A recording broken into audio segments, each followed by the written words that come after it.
Hello, everyone. It's Giselle Toner, and this is the Ignite Your Value show. And this show is about up-leveling yourself. It's for those who want to go from being in pain to being pursued in life, love, and profession. And it's for those who feel broken right now, but you know that there's something inside of you that you need to really build up even more. And this show is geared towards giving you the way to do that with different modalities. Some of it will be yoga related, some of it will be life coaching related, some of it will be combining both. And more importantly, I'm going to be doing interviews with very, very special people who are going to be able to give you much information about how they broke through from the wreckage and climbed out of it through their own ways. And this is where it's going to really help you. You'll be able to get pearls of wisdom from these people that are very, very special. And today I want to introduce you to Bob Kessler. I'm excited to bring Bob on today because Bob is a very, very special person. He has had his own serious trials and tribulations in life and managed to go way above the norm. And he is also a dog mentalist, and he works on a very, very deep level with really getting that spiritual connection with animals, okay? And he is an animal behaviorist. So I find that being able to talk to Bob, we're going to be able to learn that really, really strong connection with animals that is very important for most of us in our lives. And even if you're not an animal lover or an animal owner, you're still going to be able to get some really deep messages from this. So Bob Kessler, welcome. I am excited to have you on today. So welcome. Good to be here.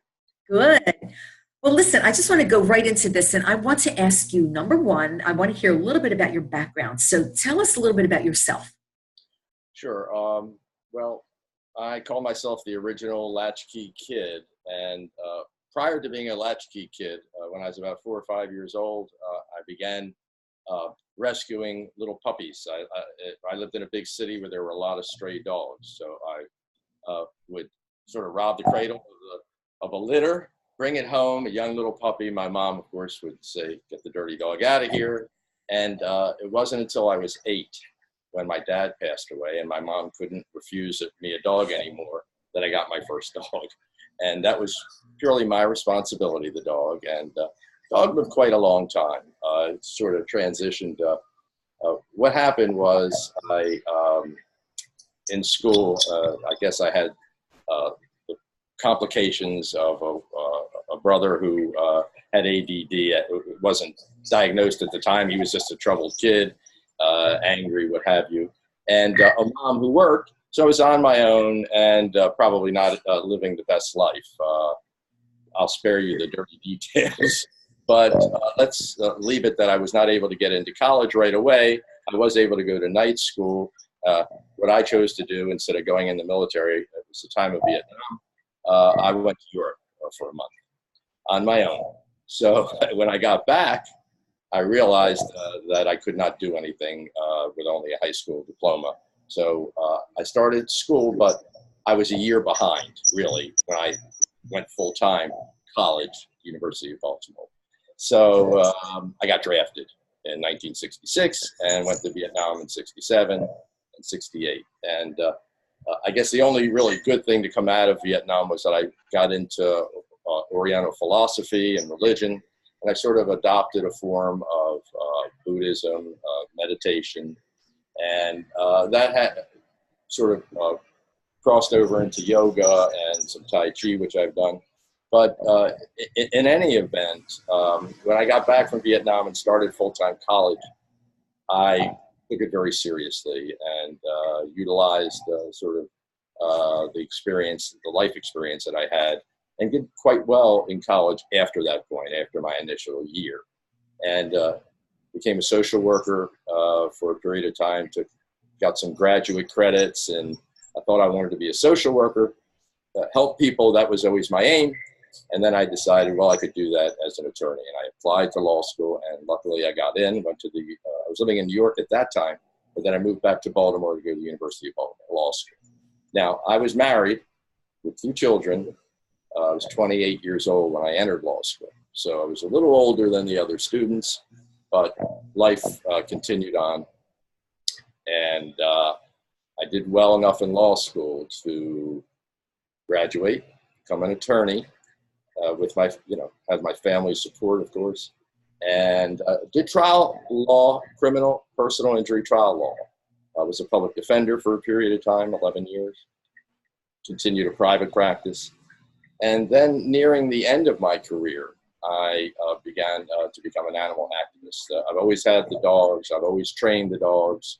I began professionally training in the early 80s. It wasn't until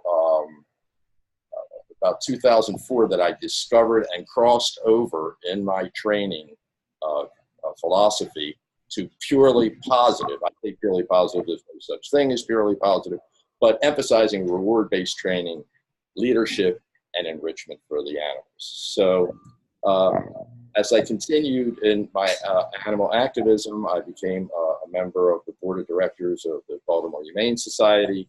I began representing animal interests in my personal private practice. But in 2014, my wife, well, actually in 2001, my wife began having medical problems, and they really got complicated in 2014. And that's when I retired from really from the practice of law. I wrapped up my law practice, and I went full-time into the animals because I always had it more or less as a hobby. Now, let me ask you a question. No, I just want to ask you real quick. When you realized that your wife, needed you there, right? You had a dog at that time, right? Yes, I was going to say I've always owned dogs, sometimes 2 and 3 at a time. I trained professionally. When I got a special dog in 2004 who was so smart, German Shepherd I might add, that I had to take classes. I began to transition into clicker training, reward-based training, and then I was taking classes, seminars, because I was on the board of the Baltimore Humane Society. They started using me, and then I got certified as an animal behaviorist in 2014 because I realized at nearing the end of my legal career that I wanted to devote myself to animals. And the reason that you did that was because you actually, experienced a transformation in your own life where you knew that animals and the connection to animals was really important for you to actually grow spiritually yourself. Well, there's no doubt that the spiritual aspect of animals is almost non-communicative with us to the animal. They bark, we talk. They don't really understand what we say. They get the tonal messages, they get the body language messages, but you could say that's a very spiritual thing. And the reason why you do... When you connect at a non-verbal, only an emotional level, and that's what it is. I always talk about the 7 blue ribbon emotions. They are in all animals, all mammals. They all experience anger, fear, panic, love, sex, procreation, and very important one is the seeking emotion, that going forward, satisfying your need to go out, to go forward, to have fun, to go out to eat, to watch movies. For the dog, seeking is taking that walk. And that's a very spiritual experience also, you communicating with your dog on a walk. And the reason that you do what you do is because you want to help others, because you know that once they get that connection and they start to understand the importance of connecting with animals, because let's face it, we are all one. We are all together. We cannot survive without the environment, without other animals, and we're all together. So what you're doing, Bob, is actually allowing people to understand how to get that connection, right? Correct. Right. Correct. And once you have that connection, it's pretty, you talk about spiritual, I call it sacred. Yes. Connection, and I've had it with animals my whole life. It's one thing when I go and train a dog, but it's another when I clue the owner into really what the animal needs from them. Too often with human beings, they want to control, but right. They can control not through punishment, but through positive rewards. Enriching their dog actually can really help its learning. And give me a little idea of, the type of person that you serve. Who really benefits from what you do? What kind of people? Anyone that owns an animal, and I include, I've worked on farms where I've helped even chickens. There are different combinations of animals, being able to read the animal's emotions, what it is thinking. And that's why I call it mentalism, because I actually am able to tell by the body language, by the way the dog responds, or any animal responds, what the animal's actually thinking. And they tell you, once you're aware of it, they tell you an awful lot. And you can really tell when an animal loves his owner. You can tell. Well, they all love their owner. That's why we get them. But the owner is causing the animal. And this is really the heart of the matter when it comes to what I do, by explaining to the owner not to pull on their dog, okay? Not to stop the dog from doing normal things. We can't cure normal. You can't cure a dog to stop barking. You can teach it to bark and then teach it how to stop after you teach it. And that's a very hard thing. But it's a normal thing for the dog to bark. It's a normal thing to respond to motion, people running at it, running by and then biting, which is normal. It's a prey drive. Right. And I actually can tell you that I do know that, because I've seen it, and I'm sure you have also, that, you know, there are animals who are not very fond of the people that are in charge of them if they've been abused. So, you know, they do have that fear, and they do have that, after a while, they really don't want to be near that person. With a lot of rescues, and they are difficult. I'm able to spot a rescue almost immediately because of their insecurity. Their tails are down, that they won't respond, they don't look at you. There's so many things you can do to draw out. They bounce back so quickly, dogs. They really do. And if you get the right owner and they know the right philosophy, they can have a charm for the rest of their life. That is so true. I can tell you, I know that firsthand, because I adopted a thoroughbred, and my horse came to me from the track knowing nothing but blast out of the gate and be afraid of everything. And he's still afraid of a lot because he still hasn't really adapted to regular life. But I am working with him. He has responded so well in the past year because I genuinely love him, and I am really, really very careful as to how I handle him. And he looks for me, he loves me. And this is really something that we have to understand about life in general, whether it's animals or people. You know, when you start coming from a place of compassion, everything changes, everything. And so I know that that's what you do. That is your. That's what I try and establish, just enrichment for the dog, leadership for the human, not dominance. Right. We don't use the D word. Right. And so I really am so thrilled, because I know that, Bob, you've been really, you've lived a lot of life. You really have. You've been through a lot, you know, from the upbringing and the childhood, and your dad dying early and being in Vietnam, and then putting yourself through law school. I mean, that's incredible stuff. And now connecting with the animals and connecting with the dogs the way you do, and being able to bring that to people's lives is incredible. I absolutely love that.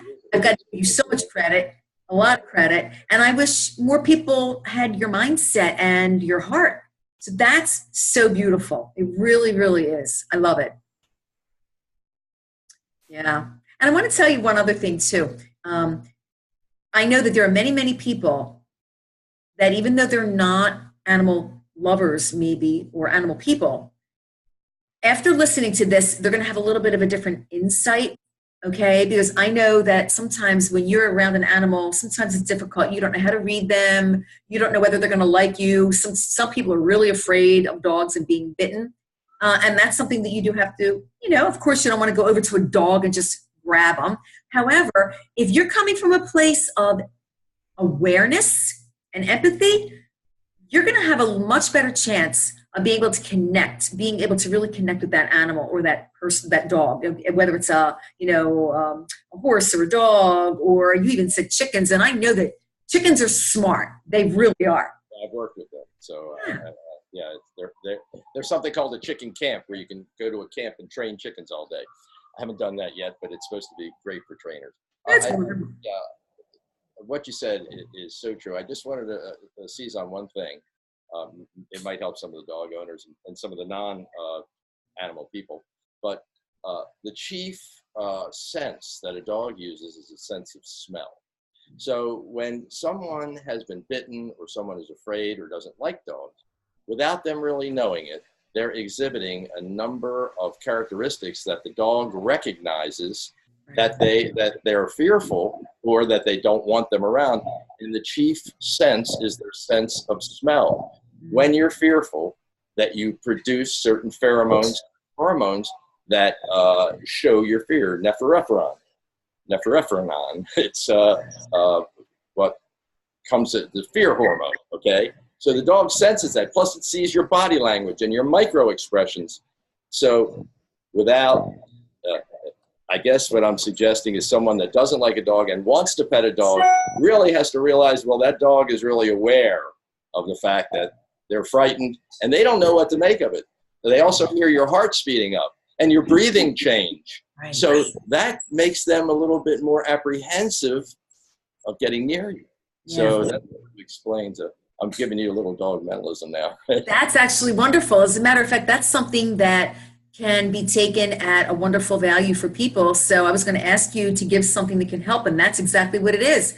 You know, be aware that a dog or any animal really will sense your fear, and be aware of the fact that that could be something that you want to make sure when you're around an animal, if you've got a lot of fear going on or a lot of anger or well, the dog doesn't realize doesn't know if it's fear, they know that there's fear there, and they hear that. They don't know the reason for it. They think naturally, living in the moment, animals only live in the moment, that it's them. Right. So they have to be on guard. They may be nervous, misinterpret what you really are feeling. Exactly. That's amazing, and it's really important for people to know that. So, but I do the same thing for people that have dogs. That's my mission. Okay, so that they can come to the understanding of the way their dog really feels. I want to know how people can get in touch with you. Okay, they can go on my website, dogmentalist.com. Dogmentalist.com is easy, and my email address is bob@dogmentalist.com. Okay. I have a blog, of course, on there that right now my very tired German Shepherd writes, just starting to. And you can also call me at 410-963-6116. Okay. 410-963-6116. Okay, so Dog Mentalist is all one word, DOGMENTALIST.com. Dogmentalist.com. Okay, great, because I think that people might want to be able to get in touch with you. And I just want to say thank you so much, Bob, for doing what you do, number one, being who you are, and being able to help people as well as you do, and the animals. So it's the dogs and it's the people. And just thank you so much for being here, being part of the show. I'm sure that it's going to be listened to many, many times, and I think that people are going to get a lot out of it. So once again, everybody, I was speaking to Bob Kessler. He is amazing, and please get in touch with him, okay? And I am just excited to be able to interview people like him because I know that he does so much for animals and humanity in general. Okay, so all right, well, that wraps up today's show, everyone. Thank you so much for being here. I'm Giselle Toner with Ignite Your Value, and make sure that you tune in again for other really amazing interviews that we'll be having. Okay, so thank you so much, Bob. Thank you for having me. All right, talk to you soon. Bye.